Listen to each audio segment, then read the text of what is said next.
Good evening अक्षता ma'am, Ram Ram. आप में से जो भी हमारे ग्रुप्स में हैं, प्लीज़ एक बार यहाँ से लिंक उठाकर सभी ग्रुप्स में कन्वे कर दें, जिससे कि उनको थोड़ा सा पता लग जाए कि लाइव सेशन स्टार्ट हो चुका है। मैं अच्छा हूँ हेमंत भाई। Good evening Pratibha ma'am, good evening Krishna Kumar, good evening Vanishree ma'am. आप मेरे जो भी है एक बार इस यहाँ से लिंक कॉपी करके एक बार अपने जो हमारा ग्रुप है उसमें शेयर कर दें, जिससे कि जो भी लोग हमारे साथ जुड़ने वाले हैं उनको पता लग जाए।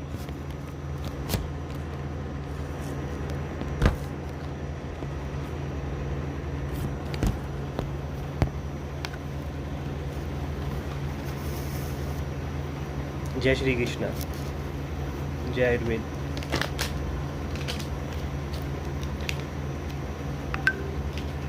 लिंक एक बार सभी ग्रुप्स में शेयर कर दें, जिससे कि लाइव का इंटीमेशन सभी को मिल जाए कि अभी लाइव स्टार्ट हो चुका है ना।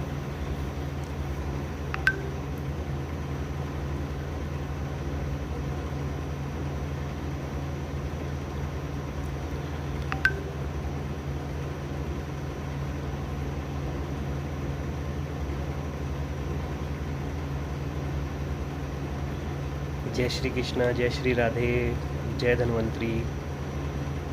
नमस्कार मुकेश जी।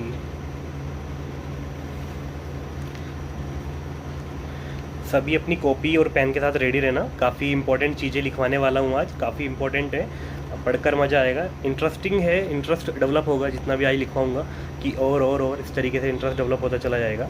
तो लिखवाने की कोशिश करूँगा, जितना भी अच्छा कंटेंट हो सकता है देने की कोशिश करूँगा आप लोगों को। तो सभी है कि एक बार ज्वाइन हो जाएं, तो मैं स्टार्ट करूँ 1-2 मिनट में, जितने भी अपने लोग हैं, क्योंकि बीच में चलिए वैसे सेशन को अपलोड भी करेंगे। तो अभी स्टार्ट करते हैं। सो सभी को जय आयुर्वेद, जय धन्वंतरी। आपको पता ही है आज मैं कुछ संहिता के जो बेसिक टॉपिक्स हैं उनको लेके कंसिडर करने के लिए आया हूँ। तो उन्हीं टॉपिक्स में क्या क्या हैं, क्या क्या उनके अंदर इंपॉर्टेंस है और कहाँ पर कंपैरिजन होता है किसी एक दूसरी संहिता के साथ में हमारे उस टॉपिक का, वो मैं आपके साथ में डिस्कशन करूँगा। तो सबसे पहले हम लिखेंगे वृत्रयी और लघुत्रयी की संहिताओं के नाम लिखेंगे, और उनके साथ साथ ही जो उस संहिता के राइटर रहे हैं, यानी कि जैसे कि चरक संहिता में आचार्य चरक, तो उनके पिता के नाम देखेंगे। तो सबसे पहले आप लिखेंगे वृत्रयी। तो वृत्रयी में हम लिखेंगे सबसे पहले, तो वृत्रयी में हमें पता है हमारी 3 संहिताएं आती हैं। चरक संहिता, चरक लिखेंगे आप, चरक संहिता मत लिखिएगा, आचार्य लिखने हैं हमें, उसके अकॉर्डिंग आप ले लेना आइडिया अपना। चरक लिखेंगे, चरक के बाद सुश्रुत लिखेंगे और उसके बाद में वाग्भट लिखेंगे। चरक, सुश्रुत और वाग्भट, ये वृत्रयी की हमारी 3 संहिताएं हैं। तो इसमें अब इनके पिताओं के नाम हमें देखने हैं कि ये जो आचार्य रहे हैं जिन्होंने चरक संहिता, सुश्रुत संहिता और अष्टांग हृदय एंड अष्टांग संग्रह लिखी है, इनके पिता के क्या नाम रहे हैं। तो आचार्य चरक का नाम, जैसे कि मैंने सेशन में बताया भी था पहले भी, तो उनका जो पिता थे, उनका जो नाम था वो था विशुद्ध। उनके पिता का नाम विशुद्ध था। तो आप लोग सभी लिखेंगे उनके पिता का नाम विशुद्ध। आचार्य चरक जो थे उनके पिता का नाम विशुद्ध था, और जो आचार्य सुश्रुत जी थे उनके पिता का नाम विश्वामित्र है ना। आचार्य चरक जी के पिता का नाम विशुद्ध था और आचार्य सुश्रुत जी के पिता का नाम क्या था, विश्वामित्र उनके पिता का नाम था। तो आपको ये नाम याद होने चाहिए। उसके बाद आते हैं वाग्भट। तो वाग्भट में क्या था कि 3 वाग्भट वर्णित थे। कल एक इंसिडेंट हुआ जिसमें मैंने पूछा कि वाग्भट कितने हैं, और मुझे भी 2 ही पता था। जनरली पढ़ाई करी, स्टडी करने के बाद पता लगता है कि वाग्भट 2 नहीं, वाग्भट 3 होते हैं। तो वो 3 में कौन कौन से हैं, 2 तो हमें पता ही होता है। एक वृद्ध वाग्भट होते हैं जिन्होंने अष्टांग संग्रह का सर्जन किया था, एक लघु वाग्भट हैं जिन्होंने अष्टांग हृदय का सर्जन किया था, और एक हमारे कौन से हैं, एक हमारे रस वाग्भट हैं जिन्होंने आपके रस रत्न समुच्चय इनका सर्जन किया था। तो आपको ध्यान होना चाहिए कि कौन से 3 वाग्भट हैं। तो हमारे 3 वाग्भट हैं, जिसमें कि मैंने आपको बताया वृद्ध वाग्भट, लघु वाग्भट और आपके रस वाग्भट। इन तीनों के ही पिता का नाम क्या था, सिंहगुप्त है ना। सिंहगुप्त इनके तीनों के पिता का नाम था। अब जब हमने आचार्य लिखे हैं तो इन्हीं के साथ में इनका थोड़ा सा लिख लेते हैं कि इनका कौन सा काल रहा है। ठीक है, इस काल को भी देखेंगे कि इनका क्या क्या काल बताया गया है। तो जो आचार्य चरक है उनका मैंने आपको पहले भी बताया था 200 BC है ना, ईशा पूर्व उनका काल बताया गया है। और जो आचार्य सुश्रुत हैं वो पुराने थे, तो उनका जो काल बताया गया था 1000 से लेके 1500 ईशा पूर्व बताया गया था, बिफोर क्राइस्ट बताया गया था। उसके बाद अगर आगे चलते हैं तो आगे चलने पे हमें दिखेंगे वाग्भट तीनों के तीनों। तो तीनों वाग्भट का जो काल था, जो हमारे सबसे पहले वृद्ध वाग्भट थे उनका 6th AD यानी कि 6ठी सदी उनका काल था। उसके बाद में जो लघु लघु वाग्भट थे उनका 7th AD था, और उसके बाद में जो आए थे रस वाग्भट, आप 6 और 7 को एक साथ मिलाएंगे तो बनेगा 13, तो 13 AD जो काल था वो आपका रस वाग्भट का था। तो काफ़ी इंपॉर्टेंट है ये तीनों प्रकरण में और ये व्रतत्रयी में कि किसके पिता का क्या नाम था और उनका काल क्या था। तो मैं आपको फिर से रिपीट कर देता हूँ एक बार। आचार्य चरक जी का 200 BC है, आचार्य सुश्रुत जी का 1000 से 1500 BC बताया गया है। आचार्य, 2 आचार्य हमने देखे, अब तीसरे आचार्य की हम बात करते हैं तो वाग्भट आचार्य जी हमारे आते हैं। तो वाग्भट में वृद्ध वाग्भट जो रहे हैं उनका 6th AD बताया गया है ना, AD को सदी बोलते हैं, तो 6th AD बताया गया है। उसके बाद लघु वाग्भट जी का जो काल देखा जाता है वो 7th AD होता है। और उसके बाद में अगर हम देखते हैं कौन से लास्ट में हमारे, मैंने आपको बताया रस वाग्भट, उनका इन दोनों को मिलाएंगे तो 13 AD हो जाता है। तो ये आपको क्लियर होने चाहिए सभी के काल क्या हैं और इनके पिताओं का नाम क्या है। तो आचार्य चरक के विशुद्ध हैं, आचार्य सुश्रुत जी के विश्वामित्र हैं, और जो वाग्भट बचे हैं तीनों ही वाग्भट के पिता जो हैं वो आपके सिंहगुप्त हैं। ये आपको ध्यान रखना है सभी को। आई होप ये क्लियर हुआ होगा। इसके बाद हम देखेंगे लघुत्रयी। तो लघुत्रयी में भी हमें पता है कि 3 संहिताएं हमारी आती हैं। सबसे पहले कौन सी आती है? सबसे पहले हमारी माधव निदान आती है, फिर शार्ंगधर आती है और फिर भाव प्रकाश आती है। ठीक है, तो इनमें भी माधव जो थे, आचार्य माधव, उनके पिताजी का क्या नाम था वो क्वेश्चन बन सकता है। तो उनके पिताजी का नाम इंद्रकर था, है ना, उनके पिताजी का नाम इंद्रकर था। आपको सभी को नोट डाउन करना है कि उनके पिताजी का जो नाम था इंद्रकर था, और जिस सेंचुरी के ये थे, जिस शताब्दी के ये लेखक थे वो था 7th AD। 7th AD आपको याद रखना है, 7th AD इनका काल था। उसके बाद में आचार्य कौन से थे? हमारे शार्ंगधर जी आए थे। शार्ंगधर जी का जो काल था वो 13 AD, यानी कि रस रत्न समुच्चय वाला जो काल था वो आपका शार्ंगधर जी का काल था 13 AD। और इनके जो पिताजी का नाम था वो दामोदर था। इनके पिताजी का नाम दामोदर था, शार्ंगधर जी के पिताजी का नाम दामोदर। उसके बाद में भाव प्रकाश जी की बात करते हैं तो देखिए भाव प्रकाश जी का जो काल था वो 16 AD था। तो आप देख रहे हैं एक सीक्वेंस लिखा हुआ है, माधव, शार्ंग और आपका भाव प्रकाश। तो इनका 17 हुआ, पहले 7 हुआ, फिर 7 के बाद में 6 इंक्रीज होकर 13 हुआ, और 13 के बाद में 3 इंक्रीज होकर 16 AD। तो इस सीक्वेंस में आपको आराम से इनके काल याद हो जाएंगे। और उसके बाद इनका जो पिता का नाम था भाव प्रकाश जी के, सभी को जनरली याद रहता है, लटकन तनय मिश्र इनका नाम था, पिताजी का नाम लटकन तनह मिश्र। ठीक है, तो ये आपको नाम याद रखना है इनका, लटकन मिश्र भी बोलते हैं कई लोग, तो इनके पिताजी का नाम था। तो ये व्रतत्रयी में बेसिक चीज़ें मैंने आपको बताई हैं कि क्या क्या किस आचार्य का कैसे कैसे बताया गया है, उनके पिता का क्या नाम है और कौन कौन सी संहिता इसके अंतर्गत आती हैं। तो ये आपको बेसिकली याद होना चाहिए। उसके बाद थोड़ा सा आगे बढ़ेंगे और आगे देखेंगे, जैसे कि मैंने आपको बताया था चरक संहिता। तो चरक संहिता जो है हमारी 3 स्तर में पूरी हुई है। तो 3 स्तर वो कैसे थे मैंने आपको बताए भी थे उस दिन। तो 3 स्तर ऐसे थे कि सबसे पहले चरक संहिता का जो मूल उपदेष्टा थे वो आत्रेय पुनर्वसु जी थे। आत्रेय पुनर्वसु जी ने उपदेश करा और सबसे पहले जो संहिता का सृजन किया था वो अग्निवेश ने किया था। अग्निवेश के बाद में उसको जो प्रथम संस्कर्ता थे या संस्कर्ता जो थे आचार्य चरक। तो पहला स्टेप कंप्लीट करा था अग्निवेश ने, दूसरा स्टेप कंप्लीट किया था आचार्य चरक ने, और तीसरा स्टेप जो कि उन्होंने पूरा किया था, पूर्ण किया था और द्वितीय संस्कर्ता के नाम से जाने गए थे, कौन थे वो थे दृढ़बल, है ना। तो उन्होंने 3 स्टेप में पूरी हुई थी हमारी चरक संहिता। तो ये आपको याद रखना है। उसके बाद अगर हम बात करते हैं अब किसकी, हम बात करेंगे सुश्रुत संहिता की। तो सुश्रुत संहिता के लिए देखिए हमने जैसे कि पहले ही भी बताया आपको, हम सबसे पहले आयुर्वेद का अवतरण देखते हैं। तो आयुर्वेद के अवतरण के बाद ही वहाँ पर वो वैद्य आए हैं, वो ऋषि आए हैं, उन्होंने ही उस संहिता का सर्जन कराने में हेल्प करी है। तो वही सबसे पहले किसको ज्ञान मिला? तो सबसे पहले ब्रह्मा जी, पहले परलोक की बात कर रहे हैं, ब्रह्मा जी थे। ब्रह्मा जी के बाद में दक्ष प्रजापति, फिर अश्वनी कुमार, इंद्र। तो यहाँ इंद्र के पास अगर हम चरक जी के अकॉर्डिंग देखते हैं तो कौन गया था? काश्यप जी गए थे, है ना। काश्यप जी गए थे, भारद्वाज जी गए थे, सॉरी भारद्वाज जी गए थे। पर यहाँ पर उल्टा हो जाता है, यहाँ पर क्या होता है, भारद्वाज जी नहीं गए थे, क्योंकि यहाँ पर अगर भारद्वाज जी ही जाएंगे तो चरक वाला डिवीजन हो जाएगा। तो यहाँ पर उन्होंने बताया कि भारद्वाज जी ना आकर धन्वंतरी जी आए थे। तो धन्वंतरी जी आए और धन्वंतरी जी ने आने के बाद क्या किया, वो ज्ञान इंद्र से लिया, और इंद्र से लेने के बाद में इही लोक यानी कि इस वाले लोक में आए, और लोक में आने के बाद उन्होंने क्या करा, अपने 7 यानी कि 7 शिष्यों को वो ज्ञान दिया। आचार्य चरक के रेफरेंस में अगर बात करेंगे तो वहाँ पर जो भारद्वाज थे उन्होंने अग्निवेश को दिया, और अग्निवेश ने अपने 6 उसको, अग्निवेश को नहीं, आत्रेय पुनर्वसु को दिया, और आत्रेय पुनर्वसु ने अपने 6 शिष्यों को दिया, इसमें अग्निवेश प्रधान थे। ठीक है, तो इसी तरीके से यहाँ पर 6 नहीं है, यहाँ पर आपके 7 शिष्य हैं। तो आपको ध्यान रखना है सभी को, इन्होंने अपने 7 शिष्यों को दिया। अब सबसे बड़ी बात यहाँ पर उठती है कि उन 7 शिष्यों के नाम आप कैसे याद रखेंगे। तो 7 शिष्यों के नाम याद रखने के लिए देखिए कैसे याद रखा जाता है, सुश्रुत और औपधैनव। एक ट्रिक बता रहा हूँ आप लोगों को, लिख लेंगे आप लोग तो आपको ध्यान हो जाएंगे सभी के सभी 7 नाम। सुश्रुत और औपधैनव, सुश्रुत और औपधैनव ने, सुश्रुत और औपधैनव ने गौ यानी गाय माता जो होती है, गौ पर सुश्रुत और औपधैनव ने गौ पर पुष्प वितरण करा। गौ पर बैठकर उन्होंने क्या करा, जो पुष्पों का वितरण था वो किया। तो वो कौन थे जो वितरण कर रहे थे, सुश्रुत और औपधैनव थे। ठीक है, तो आप इस तरीके से 2 नाम याद रखेंगे तो आपको पूरी की पूरी ट्रिक से उनके 7 शिष्यों के नाम याद हो जाएंगे। तो मैंने आपको बताया कि सुश्रुत और औपधैनव ने गौ पर बैठकर किसका, पुष्प का वितरण किया। ठीक है, गौ पर बैठकर पुष्प का वितरण किया। इस तरीके से आपको लिखना है। इसको डिकोड करेंगे कौन थे वो 7 शिष्य, तो सुश्रुत से सुश्रुति आ जाएंगे, औपधैनव से औपधैनव ही आ जाएंगे। 2 नाम आपके एज इट इज आ जाएंगे, सुश्रुत और औपधैनव। उसके बाद में इसमें आप देख रहे हैं सुश्रुत और औपधैनव, तो और जो यहाँ पर आ रहा है उससे आपका औरब्र आ जाएगा, और से औरब्र आ जाएगा। तो आपको ध्यान रखना है, सुश्रुत से सुश्रुत ले लेंगे, और से औरब्र ले लेंगे, औपधैनव से औपधैनव। तो 3 शिष्यों के नाम आपको याद आ जाएंगे। उसके बाद आगे आपका बोला गया है कि गो पर, यानी कि गोपुरक्षित।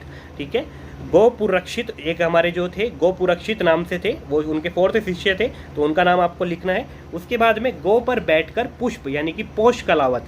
ठीक है, पोष कलावत, पुष्प से आपको क्या लेना है, पोष कलावत लेना है। वितरण से आपको वैतरण लेना है, वैतरण। और लास्ट में करा, तो करा से आपको कर वीर्य लेना है। तो इस तरीके से आपको जो 7 शिष्य हैं उनके नाम आपको आराम से याद हो जाएंगे, किसी भी तरीके का कोई कंफ्यूजन नहीं रहेगा। आई होप यहाँ तक सभी को क्लियर हुआ होगा। अगर नहीं क्लियर है तो बता देंगे एक बार, क्योंकि इसके बाद ही संहिता के लिए आगे चलेंगे। ठीक है, एक बार कमेंट में लिख देंगे, किसी को कुछ चीज़ नहीं समझ में आई तो मैं उसको बता दूंगा। इसके बाद आगे चलते हैं। तो जो ये 7 शिष्य थे, इसी में से जैसे कि वहाँ पर अग्निवेश ने सबसे पहले कंपाइलेशन लिखा था, उसी तरीके से यहाँ पर जो सबसे पहले कंपाइलेशन तैयार करके लेकर आए थे वो आचार्य सुश्रुत थे कि लीजिए मैंने जो कंपाइलेशन है वो तैयार कर दिया है, आप ले लीजिए। तो यहाँ पर अगर हम देखते हैं कि सुश्रुत संहिता का सर्जन कैसे हुआ, तो वो 4 स्तर में पूरा हुआ था। तो सबसे पहले तो उसके जो मूल उपदेष्टा थे, तो हमें पता ही है मूल उपदेष्टा, जैसे कि वहाँ पर आत्रेय पुनर्वसु थे, तो यहाँ पर वो मूल उपदेष्टा कौन है, यहाँ पर वो भगवान धन्वंतरी थे मूल उपदेष्टा। तो आपको ध्यान रखना है कि भगवान धन्वंतरी को मूल उपदेष्टा कहा जाता है, किसका, आपकी सुश्रुत संहिता का। ठीक है, उसके बाद उन्होंने मूल उपदेश करा। उपदेश लेने के बाद में क्या हुआ, उसके बाद में जो हमारे सुश्रुत थे, ठीक है, वृद्ध सुश्रुत जो थे, उन्होंने क्या करा, उसको लिया, ज्ञान को लिया, और लेने के बाद में उन्होंने क्या किया, संहिता का सर्जन कर दिया। पहला स्टेप कंप्लीट हुआ कि वृद्ध सुश्रुत जी ने आपका क्या करा, आपकी संहिता का सर्जन करना स्टार्ट करा।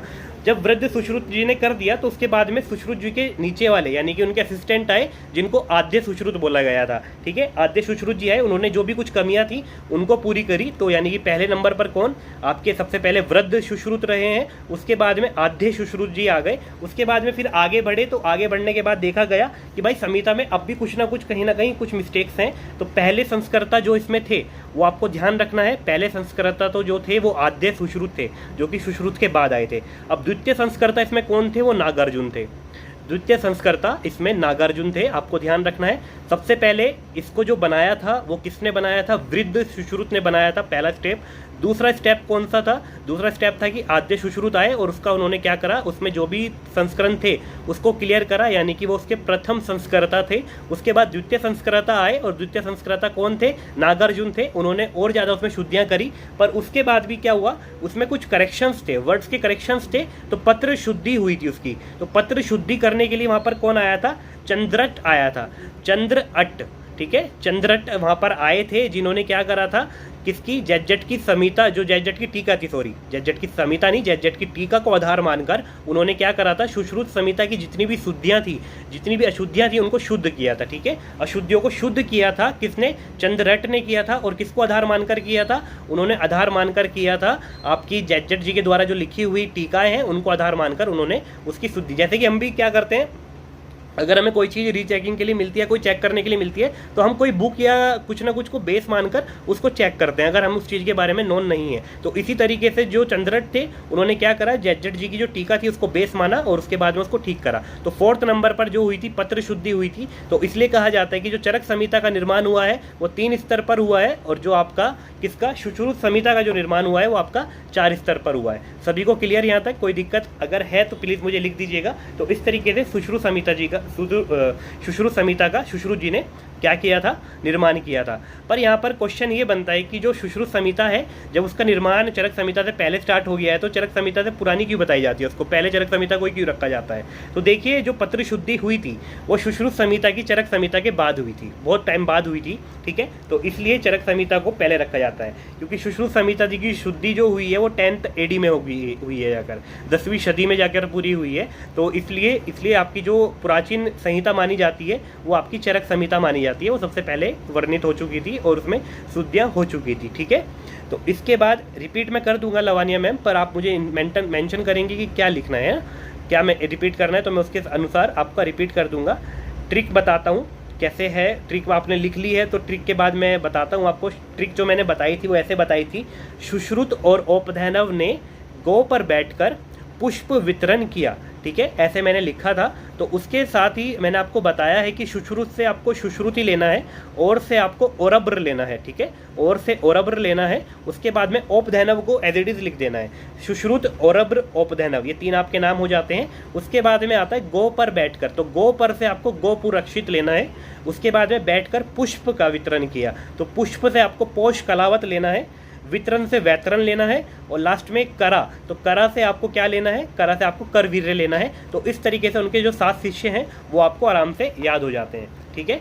आई होप ये अभी क्लियर हुआ होगा सभी को कि कैसे कैसे वो 7 शिष्य हैं, तो इसमें कोई कन्फ्यूजन नहीं होना चाहिए। फिर मैंने आपको बताया कि जो सुश्रुत संहिता है 4 स्टेप में पूरी हुई हैं, चारों स्टेप बताए आपको। सबसे पहले किसने, सबसे पहले वृद्ध सुश्रुत आए, उन्होंने क्या करा, वृद्ध सुश्रुत ने आके सबसे पहले सुश्रुत संहिता का निर्माण किया। निर्माण करने के बाद में उसमें क्या है, दूसरा स्टेप हुआ स्टार्ट, और उसमें आद्य सुश्रुत आए जिन्होंने उसका प्रथम संस्करण किया, यानी कि प्रथम संस्कर्ता जो थे वो आद्य सुश्रुत थे। उसके बाद में तीसरा स्टेप यानी कि नागार्जुन वहाँ पर आए थे जो कि उसके द्वितीय संस्कर्ता थे, उन्होंने उसको और ज़्यादा कैसे करा, उसको शुद्धि करने की कोशिश करी।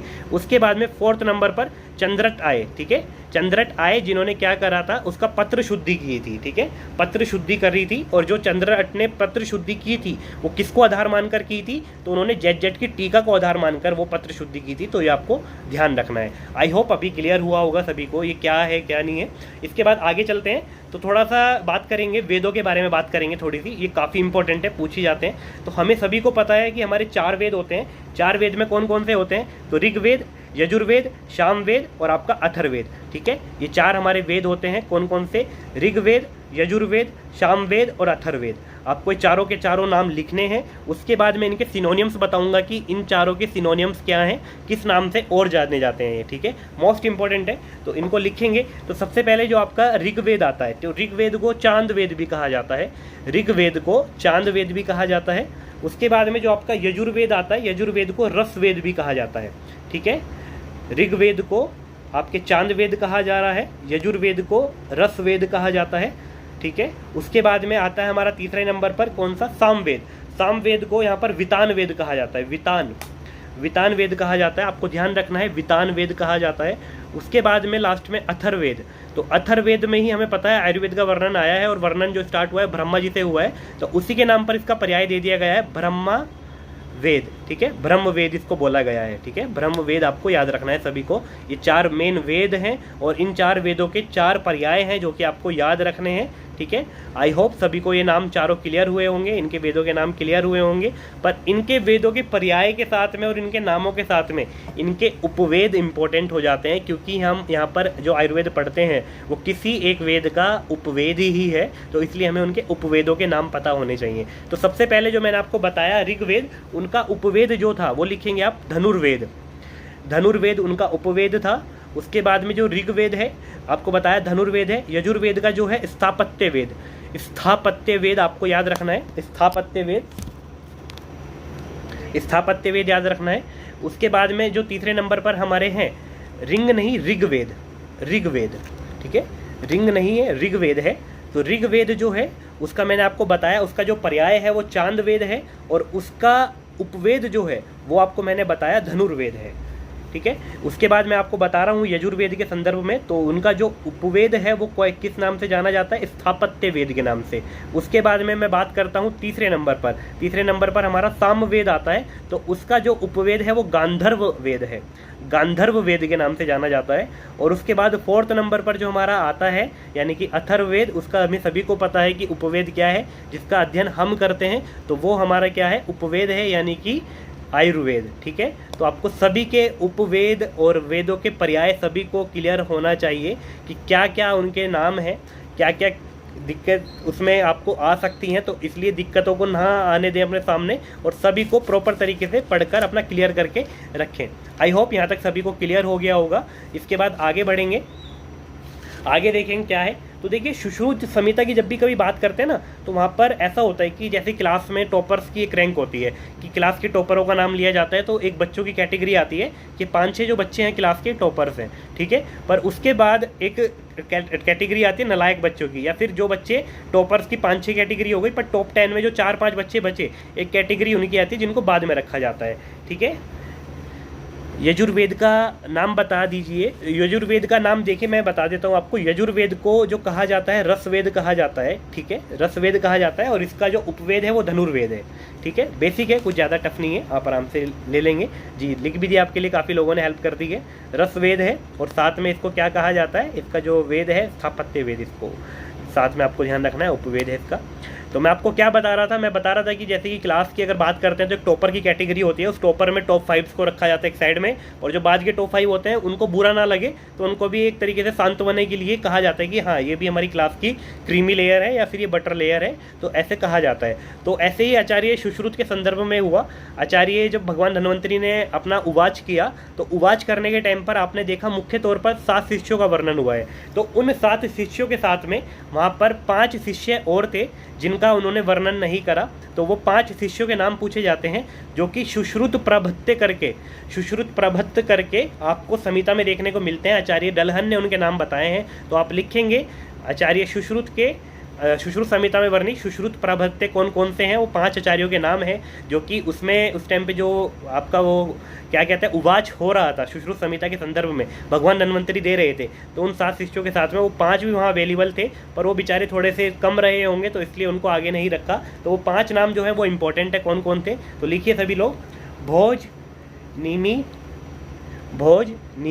कांकायन, भोज, नीमी, कांकायन, गार्गय और गालव। भोज, नीमी, कांकायन, गार्गय और गालव, ये आपको ध्यान रखने हैं। 5 नाम है, इन्हें सुश्रुत प्रभत्त कहा जाता है, ठीक है। ये डलहन जी ने बताए थे, तो आपको ये ध्यान रखने हैं, 5 नाम काफ़ी इंपॉर्टेंट है। उसके बाद बात होती है कि सुश्रुत संहिता है, चरक संहिता है, अष्टांग संग्रह है, इनमें वर्गीकरण कैसे किया गया है, स्थानों का वर्गीकरण कैसे किया गया, क्योंकि क्वेश्चन बनने के चांसेस रहते हैं किस संहिता में कौन सा स्थान वर्णित नहीं है या किस संहिता में कौन सा स्थान वर्णित है, ये क्वेश्चन बनने के चांसेस रहते हैं। तो उन्हीं चीज़ों पर हमें अपनी कमांड करने के लिए ध्यान रखना है कि कौन सी जगह पर कौन सा वर्णन है, कौन सा वर्णन नहीं है। तो चरक संहिता के लिए मैंने बहुत अच्छे से आपको बताया था जी, मैं दोबारा से नाम रिपीट कर देता हूँ। 5 नाम बताए गए हैं, भोज, नीमी, कांकायन, गार्गय और गालव। ये 5 नाम हैं जो कि आपके सुश्रुत प्रभृत करके जाने जाते हैं, ठीक है। डलहन जी ने इनको टीका करके बताया था 5 नामों को, ठीक है। तो मैं आपको बता रहा था कि चरक संहिता है, सुश्रुत संहिता है, तो इनमें आता है कि भाई क्या करा जाए कि इनमें कैसे कैसे स्थानों का वर्णन है, क्योंकि कहीं ना कहीं कुछ स्थान कम है और कुछ ज़्यादा है, ठीक है। तो आपको ये ध्यान रखना है कि कहाँ पर स्थान, कौन सा स्थान नहीं है किस संहिता में। तो चरक का तो मैंने विस्तृत वर्णन किया था अपने लास्ट सेशन में, अभी करूँगा तो हमें जो आगे पढ़ना है वो नहीं कर सकते हम लोग, ठीक है। तो ये तो मुझे नहीं पता हुमेन थे या मैन थे, ठीक है, गार्गे नाम था, ये आपको ध्यान रखना है। वो टीका आप पढ़िएगा तो आपको मिल जाएगा कि गार्गे कौन थे, ये मुझे कंफर्म नहीं है कि हुमेन थी या मैन थे, ठीक है। तो उसके बाद आगे बढ़ते हैं और आगे देखते हैं हम क्या चीज़ें हैं, क्या और डिस्कशन है। तो सुश्रुत संहिता के स्थानों के बारे में वर्णन देखेंगे, ठीक है। सुश्रुत संहिता के स्थानों के बारे में वर्णन देखेंगे कि क्या वर्णन वहाँ पर किया गया है। तो सुश्रुत संहिता को देखो दो पार्ट में हम लोग पढ़ते हैं, एक सुश्रुत संहिता होती है और एक उसका उत्तर तंत्र होता है। तो उसको पूर्व तंत्र और उत्तर तंत्र के नाम से अगर आप देखेंगे तो जो पूर्व तंत्र होता है वहाँ पर 5 स्थान बताए बताए गए हैं उन 5 स्थानों के हम नाम देखेंगे। सबसे पहले क्या क्या उनके नाम हैं। तो सूत्र स्थान इसमें होता है, सूत्र के बाद में निदान स्थान इसके अंतर्गत आता है, निदान के बाद हम देखते हैं विमान आता है, पर विमान यहाँ पर वर्णित नहीं किया गया, यहाँ पर सीधा शारीर स्थान वर्णित किया गया है, और शारीर के बाद में इंद्रिय वर्णित नहीं किया गया, चिकित्सा स्थान वर्णित किया गया है। यानी कि सुश्रुत जी ने जो वर्णित किए निदान है वो किस पर स्थान जो है वो किस प्रकार है। सबसे पहले सूत्र स्थान आता है, फिर आपका निदान स्थान आता है, उसके बाद आगे चलते हैं तो सुश्रुत के सूत्र और निदान के बाद में आपका जो आता है शारीर स्थान आता है, फिर चिकित्सा आता है और लास्ट में कल्प आता है। तो ये 5 स्थान इन्होंने अपने पूर्व तंत्र में जो कि हम पढ़ते हैं उसमें वर्णित किए हैं। और उसके बाद इन्होंने क्या करा था, जो उत्तर तंत्र का निर्माण किया था उसमें इन्होंने क्या करा था, जो हमारे अष्टांग आयुर्वेद है उससे कुछ ब्रांचेज वहाँ पर इन्होंने डिस्क्राइब की थी, वो भी मैं आपको बताऊँगा। पहले ये 5 आपको स्थान पता होने चाहिए, इसके अंतर्गत कितने चैप्टर आते हैं वो आपको पता होने चाहिए। तो सबसे पहले लिखेंगे सुश्रुत जी का जो सूत्र स्थान था उसमें कितने चैप्टर वर्णित किए गए हैं। तो 46 चैप्टर उसके अंतर्गत आते हैं, 46 चैप्टर उसके अंतर्गत वर्णित हैं। सबसे ज़्यादा चैप्टर दिखते हैं तो 46 चैप्टर आप लिखेंगे, उसमें 46 चैप्टर आचार्य सुश्रुत जी के सूत्र स्थान में देखने को मिलते हैं। निदान में 16 मिलते हैं। निदान स्थान की खासियत है कि चरक को छोड़कर बाकी जितनी भी आप पढ़ेंगे व्रतत्रयी सभी में 16 रहेंगे। अष्टांग संग्रह का देखेंगे, अष्टांग हृदय का देखेंगे तो उसमें भी 16 ही आपको चैप्टर देखने को मिलेंगे। तो आपको ध्यान रखना है केवल आचार्य चरक वाले चैप्टर निदान में 8 चैप्टर हैं, बाकी सभी में उसके इंटू 2 करेंगे यानी कि 16 चैप्टर देखने को मिलते हैं। उसके बाद आगे चलते हैं और देखते हैं शारीर स्थान। तो शारीर स्थान में 10 चैप्टर देखने को मिलेंगे आपको, शारीर में 10 मिलेंगे, उसके बाद चिकित्सा में 40 मिलेंगे, और लास्ट में जो कल्प आता है उसमें आपको 8 चैप्टर देखने के लिए मिलेंगे। और जो कल्प स्थान है आचार्य सुश्रुत का वो विशेष है, क्योंकि हम देखते हैं जनरली कि आचार्य चरक वाले कल्प स्थान में हम पंचकर्म के बारे में पढ़ते हैं, पर यहाँ पर उन्होंने पंचकर्म का वर्णन नहीं करा। उन्होंने वहाँ पर किस चीज़ का वर्णन किया है, अगत तंत्र का वर्णन किया है। तो अगत तंत्र का वर्णन आपको जो देखने को मिलता है वो आपको किस में मिलेगा, वो आपको देखने को मिलेगा कल्प स्थान में आचार्य सुश्रुत जी के। तो ये आपको ध्यान होने चाहिए, ठीक है। इसके बाद जो मैं आपको बता रहा था उत्तर तंत्र की बात, तो उत्तर तंत्र में उन्होंने ब्रांचेस के अकॉर्डिंग बांटे हैं, तो विषय के अकॉर्डिंग बांटे हैं चैप्टर को। तो शालक्य तंत्र के वहाँ पर आपको 26 चैप्टर देखने के लिए मिलते हैं। उत्तर तंत्र में 26 चैप्टर आपको शालक्य तंत्र के देखने को मिलते हैं। उसके बाद शालक्य के बाद अगर बात करता हूँ, कुमार भृत्य के चैप्टर आते हैं वहाँ पर 12, ठीक है। कुमार भृत्य के 12 चैप्टर देखने को मिलेंगे। उसके बाद में आपको काय चिकित्सा के 21 चैप्टर वहाँ पर देखने के लिए मिलेंगे, 21 चैप्टर। उसके बाद में भूत विद्या वहाँ पर आपको देखने को मिलती है। तो भूत विद्या के वहाँ पर 3 चैप्टर, ठीक है, आपको 3 चैप्टर देखने के लिए मिलते हैं। और भूत विद्या की एक स्पेसिफिक यहाँ पर आपको एक चीज़ ध्यान रखनी है, क्या याद रखना है कि जो भूत विद्या है, हम नॉर्मली जब अपनी चरक संहिता पढ़ते हैं और उसमें निदान स्थान पढ़ते हैं तो हम देखते हैं सबसे पहले क्या आता है, उन्माद आता है, फिर अपस्मार आता है। पर आचार्य सुश्रुत जी ने यहाँ पर क्या कर दिया, थोड़ा सा हेर फेर कर दिया। उन्होंने क्या करा, सबसे पहले इसमें 3 चैप्टर जो हैं, सबसे पहले अमानुष अध्याय रखा, अमानुष के बाद में इन्होंने क्या करा, अपस्मार को पहला स्थान दिया, उसके बाद में उन्माद को स्थान दिया। तो ये आपको ध्यान रखना है, अमानुष, अपस्मार और उन्माद, इस तरीके से इन्होंने पूरा का पूरा उसका वर्गीकरण किया है। तो आपको ये आराम से याद हो जाएगा। उसके बाद जो लास्ट में आते हैं, क्या आपका लास्ट में जो मैंने स्थान बताया है तंत्रभूषण, जिसके 4 अध्याय यहाँ पर देखने को मिलते हैं। तो तंत्रभूषण में आपको ध्यान रखना है, RSTD करके याद रखे जाते हैं। तो रस भेद विकल्प, उसके बाद स्वस्थ वृत्त, फिर आपका जो इसमें रहता है रस भेद विकल्प के बाद स्वस्थ वृत्त रहता है, दोष भेद विकल्प रहता है, उत्तर तंत्र, ठीक है। उत्तर तंत्र को मैं दोबारा से रिपीट कर देता हूँ कि क्या क्या आपको दिक्कतें आ रही हैं उसमें। तो पहले मैंने आपको पूरा पूर्व तंत्र बताया कि इसमें कैसे कैसे विभाजन है 5 स्थानों का, कुल मिला के वो 120 चैप्टर होते हैं। उसके बाद अब मैं बात करता हूँ आपसे उत्तर तंत्र के बारे में। तो उत्तर तंत्र में देखिए, मैंने आपको बताया कि शालक्य के 26 चैप्टर बताए गए हैं, शालक्य के 26 चैप्टर हैं।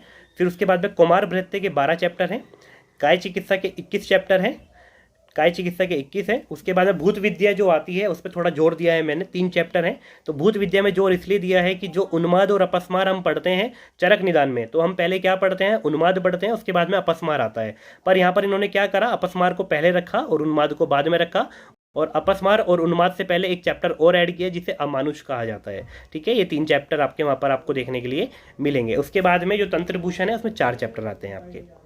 तो इस तरीके से मैंने पूरा का पूरा आपको उत्तर तंत्र का विभाजन बताया। 120 चैप्टर आपके पूर्व तंत्र में होते हैं, यानी कि जो 5 स्थान बताए हैं उनके आप टोटल कैलकुलेट करेंगे तो वो 120 चैप्टर होते हैं। और अगर मैं आपकी बात करता हूँ किसकी, उत्तर तंत्र की बात करता हूँ तो उत्तर तंत्र में आपके 66 चैप्टर होते हैं। अगर कभी आपसे पूछा जाएगा कि सुश्रुत संहिता में कितने अध्याय हैं तो वो 120 होते हैं। अगर पूछा जाता है कुल कितने अध्याय हैं तो वो आपके कितने हो जाएंगे, 186 हो जाएंगे। तो आपको आराम से याद हो जाएंगे, कोई दिक्कत वाली बात नहीं है।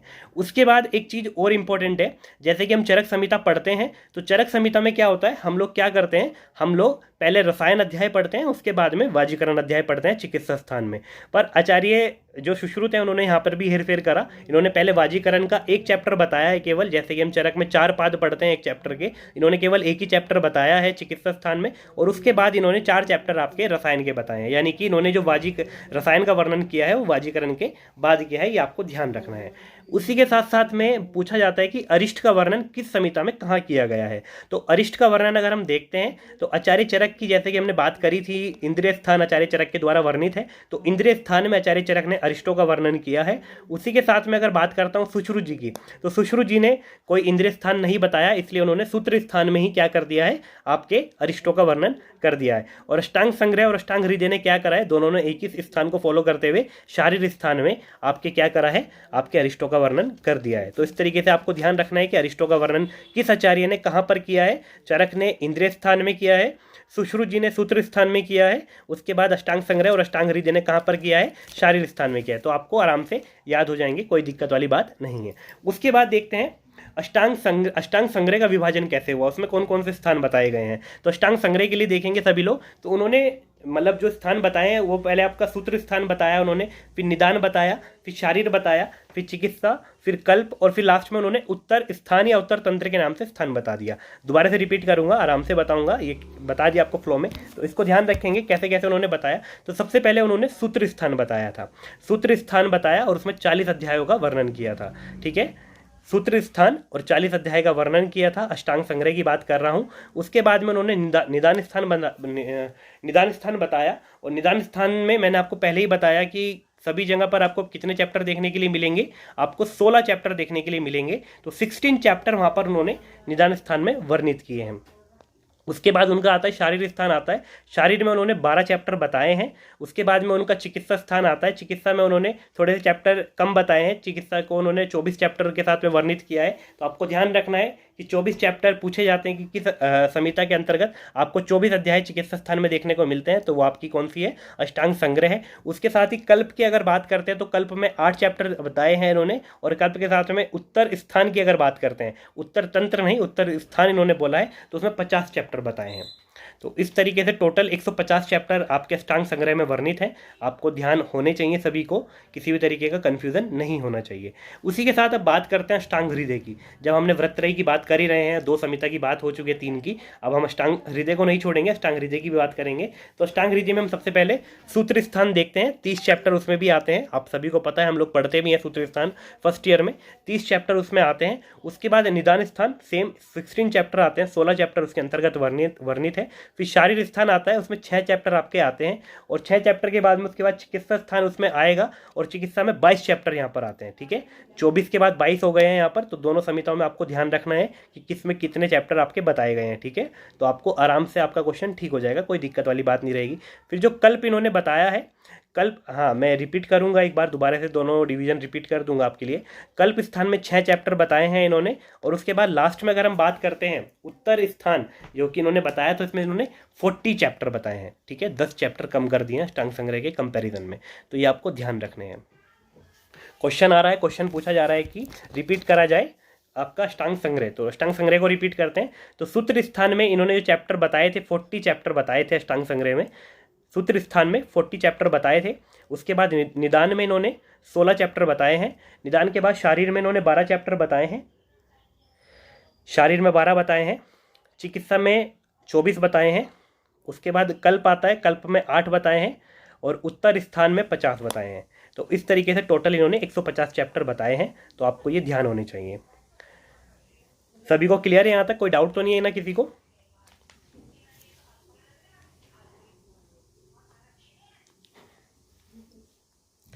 इसके साथ ही कुछ और चीज़ें हैं जो कि इम्पोर्टेंट है, जैसे कि आचार्य सुश्रुत हैं और आचार्य सुश्रुत जी ने सूतिकागार को क्या बोला है, ये इंपॉर्टेंट है। तो आचार्य सुश्रुत जी ने जो सूतिकागार है, जहाँ पर एक प्रेग्नेंट लेडी जब एक बच्चे को, बेबी को जन्म देती है, उसके बाद में उसको रखा जाता है लेडी को, वो सूतिकागार कहलाता है। तो उसे उन्होंने अरिष्टम बोला है या फिर अरिष्टागार बोला है। ठीक है, अरिष्टम या अरिष्टागार के नाम से वो जाना जाता है, आपको ध्यान रखना है।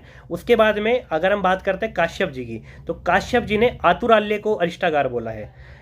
पूछा जाता है, क्वेश्चन यही से बनता है, अरिष्टागार किसको बोला गया है।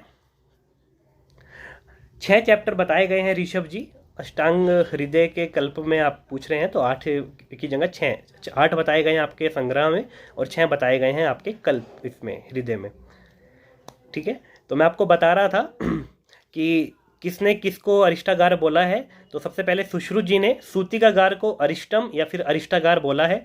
और इसी सीक्वेंस में अगर बात करते हैं काश्यप जी की, तो काश्यप जी ने आतुराल्य यानी कि हॉस्पिटल को अरिष्टागार की संज्ञा दी है। तो आपको ये ध्यान रखना है। ठीक है, सभी को आई होप क्लियर होगा। अरिष्टागार यानी कि जो मृत्यु का कारक हो, ऐसा कुछ बातें होती हैं। तो आचार्य काश्यप बच्चों को लेकर सेंसिटिव थे, उन्होंने कहा भैया एक हॉस्पिटल में बहुत सारी इन्फेक्टिव डिसीज़ आती हैं, तो आपको ध्यान रखना है कि वहाँ पर सबसे ज़्यादा चांसेस रहते हैं किसी भी चीज़ के खतरे के, तो इसको अरिष्टागार बताओ। तो उन्होंने उसको अरिष्टागार बता दिया। उसके बाद सुश्रुत जी पे टीकाएँ हुई थी कुछ, तो टीकाओं में कौन थे, जज्जट सबसे पहले आते हैं। जज्जट जी की जो टीका थी वो आज तक क्लियर नहीं हो पाई। कोई निरंतर पद व्याख्या बताता है, कोई कुछ बताता है, पर वो आज तक क्लियर नहीं है कि कौन सी संहिता है। पर इनका एक मत क्लियर है कि इन्होंने संहिता जरूर की थी, और इन्हीं टीका जरूर की थी संहिता पर, और टीका को आधार मानकर ही जो पत्र शुद्धि हुई थी, ठीक है, चंद्रट ने जो की थी, जो पत्र शुद्धि की थी सुश्रुत संहिता की, वो इन्हीं की टीका को आधार मान के की थी। पर इनकी टीका का नाम क्लियर नहीं है। और इन्होंने जो टीका करी है वो चरक, सुश्रुत और वाग्भट तीनों संहिता यानी वृत्रयी पे, सभी पे इन्होंने टीका करी है। मोस्ट इंपॉर्टेंट बात है इनकी जज्जट जी की। उसके बाद एक और आते हैं श्री माधव करके। श्री माधव जी की जो टीका है वो टिप्पण या टिप्पणी के नाम से जानी जाती है। श्री माधव जी की जो टीका है वो टिप्पण या टिप्पणी के नाम से जानी जाती है। सुश्रुत संहिता पे की थी इन्होंने। संस्कृत टीकाओं के बारे में मैं आपको बता रहा हूँ। उसके बाद भास्कर जी थे। भास्कर जी ने सुश्रुत पंजिका या फिर लघु पंजिका के नाम से इनकी जो टीका है वो जानी जाती है। वो आपको ध्यान रखनी है कि भास्कर जी ने किस पे की थी, सुश्रुत पे की थी, और संस्कृत टीका लिखी थी जो कि लघु पंजिका नाम से या फिर सुश्रुत पंजिका के नाम से जानी जाती है। उसके बाद डलहन जो थे, डलहन जी ने, आपको पता ही है डलहन तो मोस्ट इंपॉर्टेंट है, उनकी टीका भी इंपॉर्टेंट है काफ़ी ज़्यादा। निबंध संग्रह के नाम से इन्होंने टीका की थी अपनी सुश्रुत संहिता पर। तो ये आपको ध्यान रखना है, संस्कृत टीका थी। तो इस तरीके से आपको ध्यान रखना है। कुछ टीकाएँ बताई हैं मैंने, बहुत सारी टीकाएँ होती हैं, तो ये आपको मैंने कुछ बताई हैं, आपको आराम से याद हो जाएंगी, कोई ज़्यादा बड़ी दिक्कतें नहीं होती। जितनी चरक में है उससे तो बहुत कम टीकाएँ होती हैं यहाँ पर। ठीक है, सारी टीकाओं के लिए पोस्ट वगैरह जो भी है मैं अपने अपलोड कर दूंगा इंस्टा पेज पर, आप लोगों को आराम से मिल जाएंगे, ध्यान आ जाएंगे आप लोगों को। ठीक है, तो मुझे लगता है कि यहाँ तक कोई दिक्कत ना हो किसी को। तो आगे चलें हम लोग, थोड़ा सा और बचा है उसको देखेंगे, गोल्डन पॉइंट्स को क्या क्या है वो।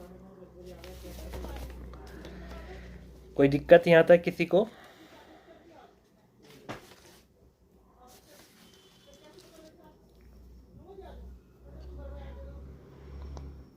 चलिए आगे बढ़ते हैं। कोई प्रॉब्लम होगी तो प्लीज़ आप लोग राइट डाउन कर दीजिएगा, मैं देख लूँगा उसको भी।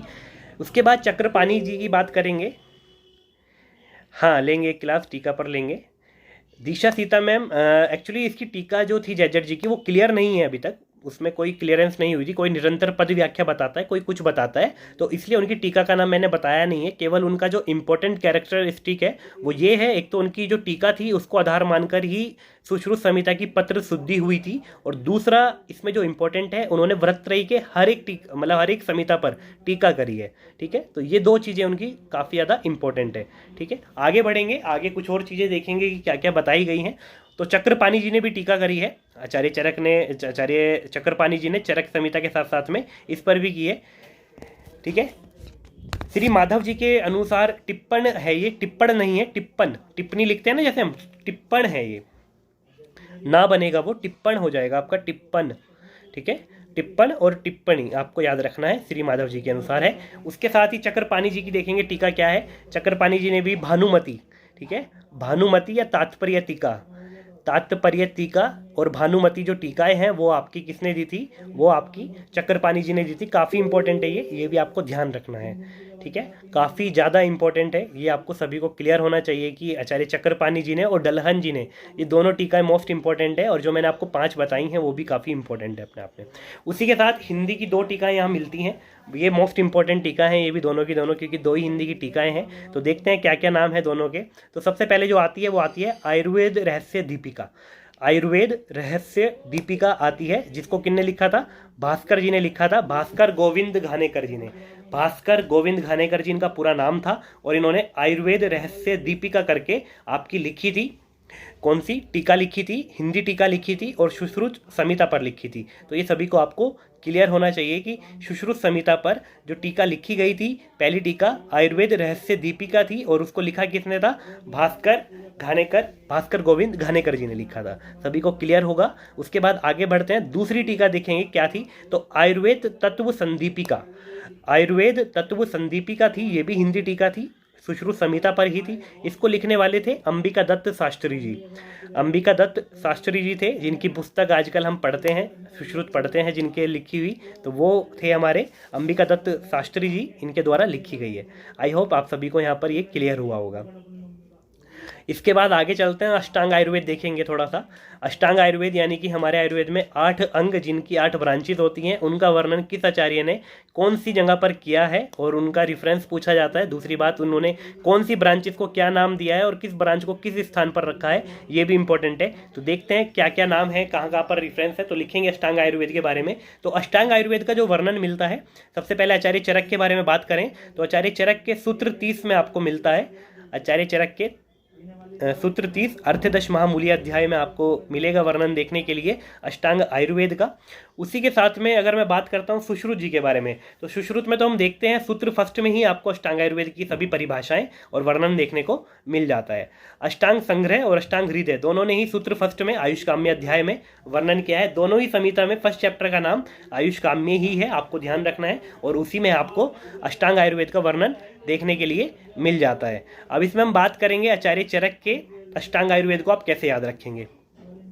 श्लोक याद हो जाता है, कई लोगों को नहीं हो पाता, तो आपको मैं एक ट्रिक बता रहा हूँ, वो आपको लिखनी है। आपको लिखना है कशाश, आपको हिंदी में लिखना है कशाश विभू को, कशाश विभू को लिखना है। कशाश हिंदी में लिखना है पूरा, का फिर शाह पे आका डंडा और फिर शाह, कशाश विभू को, इस तरीके से आपको लिखना है। तो कशाश विभू को लिखेंगे आप लोग, फिर इसको डिकोड कैसे करना है उसको थोड़ा सा देखेंगे। तो देखिए कशाश में जो का आ रहा है, का मतलब क्या है? काय चिकित्सा, ठीक है। शाह का मतलब शालक्य और फिर शल्य, तो काय शालक्य शल्य, ये आपको ध्यान रखना है। विभू को जो इन्होंने बताया है, तो वी से आपका यहाँ पर विषगर वैरोधिक प्रशमन, यानी कि अगत तंत्र को जो नाम दिया था आचार्य चरक ने, वो क्या दिया था? विषगर वैरोधिक प्रशमन बोला गया था, आपको ध्यान रखना है। विषगर वैरोधिक प्रशमन अगत तंत्र को आचार्य चरक ने बोला था। बिल्कुल आपको बाय हार्ट याद होना चाहिए कि विषगर वैरोधिक प्रशमन अगत तंत्र को किसने नाम दिया है, मोस्ट इंपॉर्टेंट है, इसको आपको ध्यान रखना है। तो विभू, वी से आपको विषगर वैरोधिक प्रशमन बता दिया, भू से आपको भूत विद्या लिखना है, भूत विद्या, और को से कुमार भृत्य लिखना है, और लास्ट में रसायन और वाजीकरण एज इट इज रहेंगे, ठीक है। रसायन और वाजीकरण सभी में आते हैं, तो पहले रसायन फिर वाजीकरण, ठीक है। इस तरीके से अष्टांग आयुर्वेद का वर्णन हुआ है आचार्य चरक के अनुसार। ट्रिक कशाश विभू को करके आपको लिखना है और आपको पूरा क्लियर हो जाएगा। रसायन और वाजीकरण सभी में सेम रहेंगे, अष्टांग मतलब अष्टांग हृदय की बात करूं, संग्रह की बात करूं, या फिर मैं सुश्रुत जी की बात करूं, या फिर चरक जी की बात करूं, इसमें कोई दिक्कत वाली बात नहीं है। उसके बाद हम बात करते हैं आचार्य सुश्रुत जी के अकॉर्डिंग अष्टांग आयुर्वेद, जो कि मैंने आपको बताया सूत्र 1 में वर्णित है, तो उसको आप कैसे याद रखेंगे। तो उनके लिए एक ट्रिक है, सशक भूत को अगध। सशक यानी कि रैबिट का जो पर्याय होता है उसको आप हिंदी में लिखेंगे, आप लिखेंगे सशक भूत को अगध, ऐसे करके आपको लिखना है। तो सशक भूत को अगध को डिकोड कैसे करा जाएगा, ये थोड़ा सा इंपॉर्टेंट है, क्योंकि आप कहेंगे सशक में सा आ रहा है, तो यहाँ शालक्य को रखे पहले कि शल्य को रखें, कैसे याद करेंगे। तो हमें पता है कि आचार्य सुश्रुत जो रहे हैं वो सर्जरी के रहे हैं, ठीक है, सर्जरी के दाता रहे हैं, तो इसलिए उन्होंने शल्य को सबसे पहले रखा। तो शल्य फिर शालक्य फिर काय, इस तरीके से उन्होंने शशक को डिवाइड करा, शशक, फिर उसके बाद हमने पढ़ा है भूत को अगध। तो उसके बाद यानी कि 4th नंबर पर जो उनकी आती है वो कौन सी आती है? भूत विद्या। 5th नंबर पर को से आपको कुमार भृत्य लेना है, अगध से अगध तंत्र आपका आ जाता है 6th नंबर पर, ठीक है। उसके बाद में रसायन और वाजीकरण सेम रहते हैं, तो आपको ध्यान रखना है कि कहाँ पर किस तरीके से डिवाइडेशन हुआ है दोनों का और किसने किसको क्या बोला है, ठीक है, कहाँ पर उन्होंने कौन सी चीज़ को रखा है। दोनों के अष्टांग आयुर्वेद काफ़ी इंपॉर्टेंट है, इनकी ब्रांचिंग इंपॉर्टेंट है और इनके विभाजन कहाँ पर इन्होंने किसको रखा है, ठीक है। यहीं पर कुमार भृत्य के लिए पूछा जाता है कि कुमार भृत्य को किस आचार्य ने कौन सा स्थान दिया है, तो आपको क्या लिखना है, SC लिखना है आपको, SC कैटेगरी जो होती है उसे लिखना है और SC के नीचे 5 और 6 यानी कि 56 लिख देना है। S के नीचे 5 आना चाहिए और C के नीचे 6 आना चाहिए, 56। SC 56 करके आपको याद रखना है। तो सुश्रुत जी ने तो जो स्थान दिया है कुमार भृत्य को 5वां दिया है और आचार्य चरक जी ने जो स्थान दिया है वो 6th यानी कि 6ठा स्थान उन्होंने दिया है, ठीक है। रिपीट कर देते हैं एक बार दोबारा से आचार्य सुश्रुत जी का। तो मैंने बताया आपको शशक भूत को अगध, तो शशक भूत को अगध में मैंने आपको बताया शशक में आपको शाह से जो लेना है, क्योंकि हमें पता है आचार्य सुश्रुत सर्जरी के दाता रहे हैं, तो शल्य को सबसे पहले रखा था उन्होंने, तो सबसे पहले शल्य रहेगा, उसके बाद में शालाक्य, फिर काय, ठीक है, शल्य शालाक्य काय, उसके बाद में फिर हमने कहा भूत को अगध, फिर भूत विद्या आती है आपकी, फिर भूत विद्या के बाद में को से कुमार भृत्य आता है और अगध से अगध तंत्र को एज इट इज ले लेना है आपको, और फिर रसायन वाजीकरण सेम रहेंगे एज लाइक चरक संहिता, है ना। चरक संहिता में जैसा मिलता है अष्टांग आयुर्वेद का वर्णन, ऐसे ही आपको यहाँ पर सुश्रुत में भी देखने को मिलेगा। रसायन वाजीकरण लास्ट में सेम जगह पर है, उनका कोई भी स्थान में परिवर्तन नहीं है। और फिर मैंने आपको बताया कि कुमार भृत्य के स्थान में पूछा जाता है कि किसने कौन सा स्थान दिया, तो SC 56 लिखना है आपको। सुश्रुत जी ने 5वां स्थान और चरक जी ने 6ठा स्थान यानी कि 6th नंबर पर रखा है। आप देख भी पा रहे होंगे, दोनों विभाजन में लिखा हुआ आपको आराम से दिख रहा होगा। अभी क्लियर है?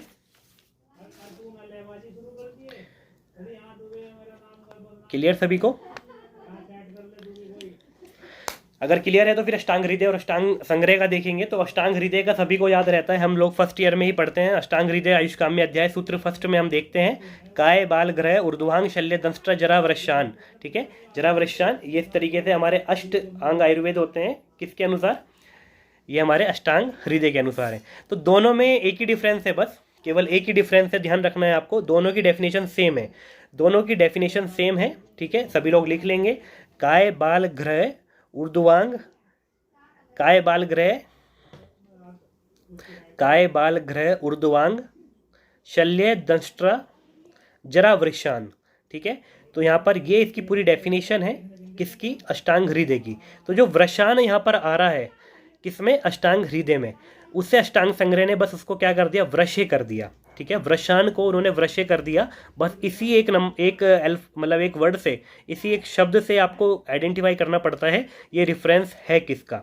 तो उन्होंने वृषान को वृश्य कर दिया, बस केवल यही डिफरेंस है, बाकी कोई डिफरेंस नहीं है। आप आराम से इसको कर लेंगे, आई होप आपको समझ में आ गया होगा, ठीक है। अष्टांग संग्रह और अष्टांग हृदय में कुछ भी डिफरेंस नहीं है, बस केवल उन्होंने वृषान जो बताया है, वृषान को वृश्य कर दिया है अष्टांग संग्रह ने, इससे आपको आइडेंटिफाई करना पड़ता है। इसके बाद अब बात करेंगे आचार्य काश्यप के अनुसार अष्टांग आयुर्वेद। तो आचार्य काश्यप ने सबसे पहले तो एक बात नोट करनी होगी आपको, आचार्य काश्यप ने क्या क्या बताया। तो आचार्य काश्यप ने सबसे पहली बात तो है कि उन्होंने कुमार भृत्य की वर्णन करा है, तो कुमार भृत्य सबसे पहले रखेंगे ही, ये तो हमें पता ही है। तो कुमार भृत्य सबसे पहले रखा उन्होंने। उसके साथ इनकी अष्टांग आयुर्वेद में दो चीज़ें इंपॉर्टेंट है। एक तो इन्होंने वाजीकरण का वर्णन नहीं करा, इन्होंने कहा बच्चों में किसी भी प्रकार से वाजीकरण औषधि की आवश्यकता नहीं रहती, तो इसलिए उन्होंने वाजीकरण औषध का वर्णन नहीं करा। और हमें पता भी है वाजीकरण औषधि की बच्चों में जरूरत नहीं रहती, ठीक है, तो इसलिए उन्होंने वाजीकरण ब्रांच का वर्णन नहीं करा। अब वाजीकरण हटा दी तो यार 7 ब्रांच बची, अब एक ब्रांच उन्होंने कौन सी ऐड करी होगी? तो उन्होंने क्या करा, अगध भी बता दिया और विष भी बता दिया। तो उन्होंने अगध तंत्र की 2 ब्रांच बता दी, अगध और विष के नाम से, ठीक है।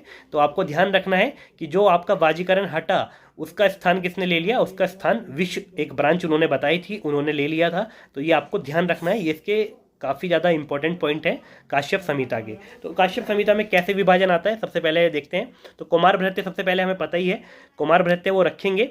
उसके बाद जब भी कभी बच्चा पैदा होता है, तो पैदा होने वाला होता है, पैदा होता है तो उसका मेडिकल चेकअप रहता है, यानी कि उसकी काय, जो लेडीज़ है उसकी काय का निर्माण, मतलब काय देखी जाती है कि इसकी प्रॉपर है नहीं है, ये अभी इस कंडीशन में है कि ये नॉर्मल लेबर देंगी या फिर सिजेरियन होगा।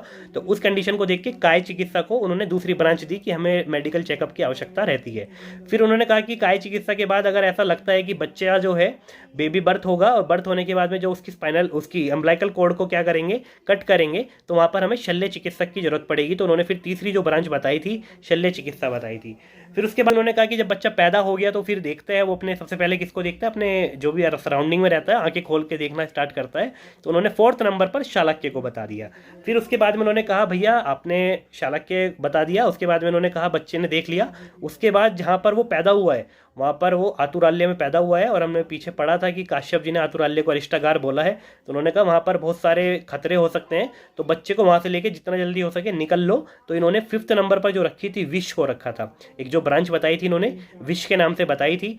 उसके बाद जब बच्चा घर पे आ जाता है तो घर पे भी सूतिकागार में बहुत सारे ऐसे कर्म किए जाते हैं जिससे कि उन्हें भूत, यानी कि जो भूत विद्या वगैरह होती है, भूत वगैरह जो होते हैं उनसे बचाने के लिए कर्म किए जाते हैं। इसलिए इन्होंने जो रखा था 6th नंबर पर भूत विद्या को रखा था। 7th नंबर पर इन्होंने अगध को रखा, और 8 नंबर पर इन्होंने रसायन को रखा। इस तरीके से इन्होंने अपना क्या करा था, अष्टांग आयुर्वेद का विभाजन किया था। आई होप आपको क्लियर हो गया होगा कि अष्टांग आयुर्वेद का विभाजन इन्होंने किस तरीके से किया है। ज़्यादा कुछ कॉम्प्लिकेटेड नहीं है, बस केवल ध्यान रखना है कि वाजीकरण नहीं बताया है और अगध और विष दोनों बताए हैं। ये क्वेश्चन यहाँ से बनने के चांसेस रहते हैं। तो ये मैंने अष्टांग आयुर्वेद आपको समझाने की कोशिश करी। यहाँ तक किसी को कोई दिक्कत है तो मुझे बता दे प्लीज़, ठीक है। इसके बाद हम बात करते हैं थोड़ा सा आगे, अब बात करेंगे पंचकर्म के बारे में, ठीक है।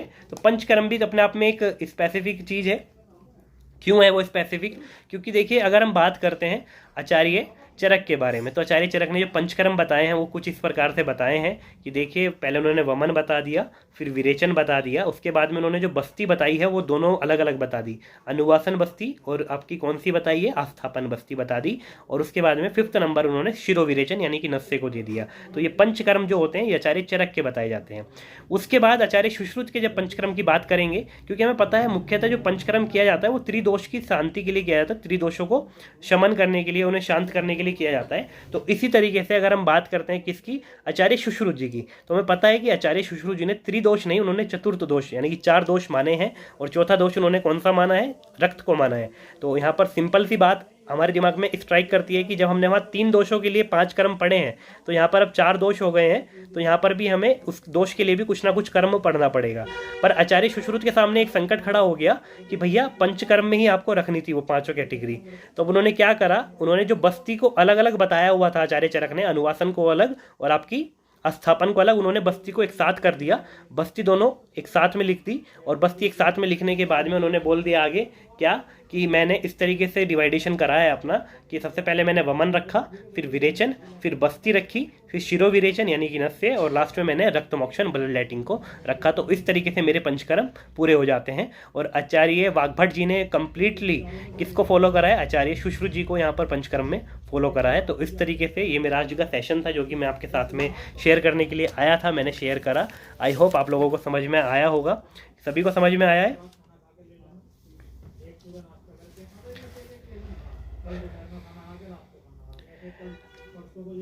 वमन, हाँ चरक के रिपीट कर देते हैं, वमन विरेचन, अनुवासन बस्ती, आस्थापन बस्ती और शिरो विरेचन, ये 5 कर्म हैं जो कि आचार्य चरक ने बताए थे।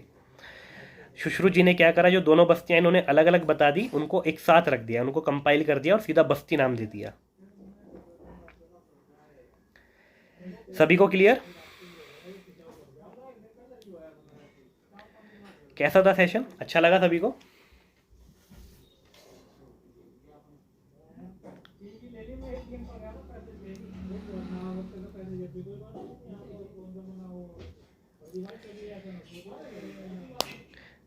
हाँ, इसलिए मैं आपको बोल रहा था कि काफ़ी इंपॉर्टेंट है, काफ़ी चीज़ें इंपॉर्टेंट बताऊंगा, आप लोग लिख लेना, क्योंकि मोस्ट इंपॉर्टेंट चीज़ें अष्टांग आयुर्वेद बहुत इंपॉर्टेंट है, उनका विभाजन इंपॉर्टेंट है, विभाजन के बाद किस अध्याय किस स्थान में कितने चैप्टर है वो इंपॉर्टेंट है। तो ये सब चीज़ें काफ़ी ज़्यादा इंपॉर्टेंट है जो कि मैंने आपके साथ में कंसिडर करने की कोशिश करी, डील करने की कोशिश करी।